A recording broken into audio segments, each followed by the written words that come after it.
खूनी कहानियां तो बहुत सुनी होगी, पर ये कहानी है कुछ अनोखी, क्योंकि यहाँ खिलौना खिलौना नहीं था, थी एक खूनी गुड़िया।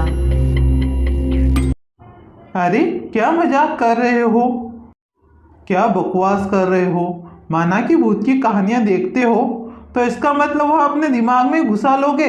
अब गुड़िया भी खूनी गुड़िया लगने लगी कि पापी गुड़िया की कहानी सुनाकर मुझे डरा रहे हो? नहीं पापा, वह गुड़िया सच में खूनी गुड़िया है। अय्यो आवाई मैं तुमको खाऊंगी। देखा पापा, कितनी डरावनी आवाज है। चुप करो, यह भूतों की पिक्चरें देखने का ही नतीजा है। पापा, आप आवाज को ऐसे इग्नोर नहीं कर सकते। देखो, यह आवाज गुड़िया से ही आ रही है। अय्यो आवाई मैं तुमको खाऊंगी। हाँ आ रही है, पर मैं पागल नहीं हूँ। आज साइंस ने इतनी तरक्की कर रही है कि वह ऐसी 1000 गुड़िया बना सकती है। और मैं बहुत थक चुका हूँ। दिन भर ऑफिस की टेंशन और यहाँ रात को तुम परेशान करती हो। रानी, रानी, क्या हुआ? मैं सोने जा रहा हूँ, पानी रख देना। ठीक है। आप तो पानी पिएगी अम्मी। सोनू, ये गुड़िया स्टोर रूम में फेंक के रहा, यहाँ किचन में लाकर फेंक दी है तो अब दिखे ना तो इसके इतने टुकड़े करूंगी, दिखेगा भी नहीं कुछ। मम्मा, यह गुड़िया जादुई गुड़िया है। आज के बाद अगर भूतों के नाटक देखे ना तो मेरी चप्पल रहेगी तुम्हारा गाल। जाओ सो।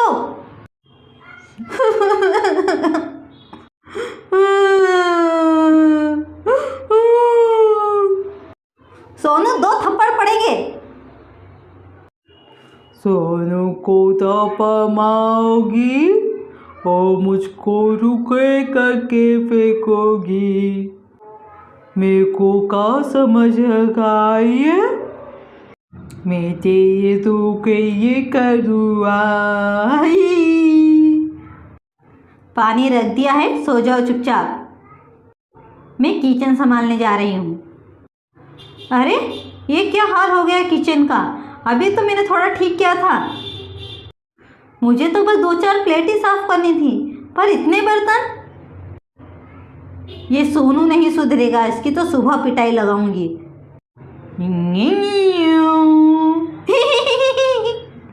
सोनू, अब मस्ती नहीं। मैं सोनू नहीं आई, सोनू नहीं हूँ। अब ये गुड़िया यहाँ किसने रख दी? एक तो पहले ही काम पड़ा है और यह गुड़िया यहाँ पर आके रख दी। यह कहकर वह गुड़िया को फेंक देती है। तभी लाइट ऑन और ऑफ होती है। अरे क्या हो रहा है? रानी चीखने की कोशिश करती है, पर उसके मुंह से आवाज़ भी नहीं निकल पाती। और चाकू से वह गुड़िया रानी को मार डालती है और उसे घिसते हुए ले जाती है गार्डन के बाहर।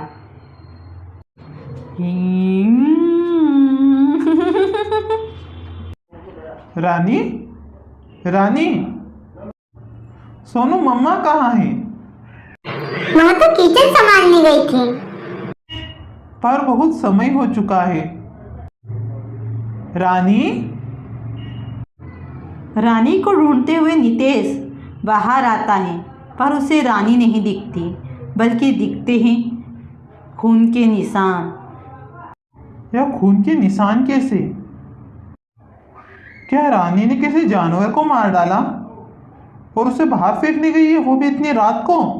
नहीं नहीं, मुझे देख के आना होगा। नितेश बाहर जाता है। उसे वही डरावनी आवाजें सुनाई देती है।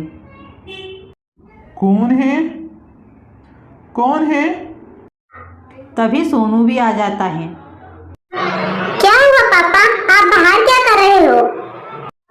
मुझे घर में खून के छिट्टे दिखाई दिए और दरवाजा भी खुला था, तो मैंने सोचा तुम्हारी मम्मी यहाँ आई होगी। पर यहाँ तो वही आवाज आ रही है जैसे तुम्हारी गुड़िया करती थी। बोला था ना पापा मैंने, वह गुड़िया जादुई गुड़िया है, वह बोलती है। देखो देखो पापा, वह तुम्हारे पीछे है। कारण, मेरी मौत का कारण। अपनी खुशियों के लिए दूसरों की खुशियों का गला घोटकर बहुत अच्छा लगता है ना। एक बार भी दया नहीं आई मेरी उम्र पर, मेरे माँ बाप पर। पापा यह क्या बोल रही है? बताओ बताओ अपने बेटे को। जब बताने में शर्म आती है तो वह काम किया क्यों? देखो मुझे माफ कर दो, मेरे छोटे से बेटे का क्या होगा? कुछ नहीं होगा। तुमने मेरे माँ पापा पर दया करी थी? एक बार भी सोचा कि उनका क्या होगा? सुनो सोनू, भगवान का दिया सब कुछ होने के बाद भी तुम्हारे मम्मी पापा में इतना लालच था कि उन्होंने अमीर बनने के लिए काले जादू का सहारा लिया और ले आए कहीं से एक जादू टोना करने वाले को। मुझे पता है, पैसा कमाते तो बहुत हो पर टिकता नहीं है। तुम परेशान हो चुके हो अपनी इस नौकरी से। मेरे पास एक रास्ता है। अगर तुम इस अमावस को किसी छोटी बच्ची की बलि दोगे तो तुम निश्चित ही अमीर बनोगे। पर क्या कोई और रास्ता नहीं है? रास्ता एक ही होता है जिस पर जाकर सफल बना जाता है। इससे आसान कोई रास्ता नहीं। एक बार अगर तुमने यह मौका छोड़ दिया तो सारी जिंदगी पछताओगे। अब क्या करें? देखो मैं यह नौकरी कर करके परेशान हो गया हूँ। मुझे अब कुछ तो ऐसा करना है कि मैं अमीर बन जाऊँ। मतलब यह कि ऑफिस जाते वक्त मुझे एक लड़की दिखाई देती है। मेरी उससे बहुत अच्छी दोस्ती हो गई है। छोटी सी बच्ची है, उसके मम्मी पापा मुझे नहीं जानते। अगर मैं उसे कैसे भी बहला फुसला कर ले आया तो अपना काम हो जाएगा। अगर पुलिस को पता चल गया तो? बिल्कुल पता नहीं चलेगा। तुम बस अमावस का इंतजार करो। देखो मेरे मम्मी पापा ऐसा नहीं कर सकते, मुझे तो इस बारे में कुछ पता ही नहीं है। मैं भी तो इनके साथ रहता हूँ। बेटा मैंने तुम्हें तुम्हारे मामा के घर छोड़ दिया था, पर यह जो कह रही है वह सच है। फिर अमावस के दिन मैंने बोला था ना कि मैं ले आऊँगा। देखो इसको क्या हुआ है? तुम बस क्रिया की तैयारी करो। वह औरत आ गई है ना? हाँ बस आती ही होगी। यह लो, अब इस लड़की की बलि दे दो। और ध्यान रहे, एक ही बार में इसकी जान चली जानी चाहिए। गर्दन तन से जुदा हो जानी चाहिए। अब बस पूजा समाप्त हुई। अब 1 महीने बाद कोई लॉटरी की टिकट खरीद लेना या कोई भी व्यापार शुरू करना, तुम्हें सफलता ज़रूर मिलेगी। जी आपका बहुत बहुत धन्यवाद। यह कहकर वह औरत तो चली जाती है। पर अब इसका क्या करना है? गाड़ दो इसे यहीं कहीं आसपास। और तुम्हारे मम्मी पापा ने मुझे यहीं गाड़ दिया और अब तुम्हें भी जीने का कोई अधिकार नहीं।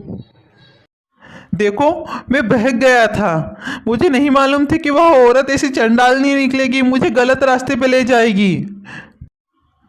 तुम्हें उस औरत को मारना चाहिए। मार दिया मैंने उसे और साथ में लेकर आई हूँ अब तुम्हारी बलि देने को। उसकी आत्मा भी इसी घर में है। तुम्हें मौत के घाट तो वही औरत उतारेगी, क्योंकि उसको मैंने उतारा है। मेरे पापा को छोड़ दो, मेरा क्या होगा? अगर मैंने तुम्हारे पापा को छोड़ दिया तो कल को दूसरे लोग भी ये ऐसा रास्ता अपनाएंगे। मुझे माफ़ कर दो।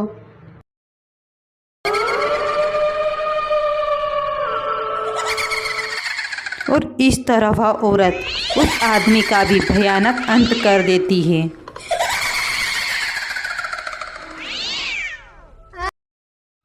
तुमने जो कहा था वो मैंने कर दिया, अब मुझे मेरा शरीर वापस दो।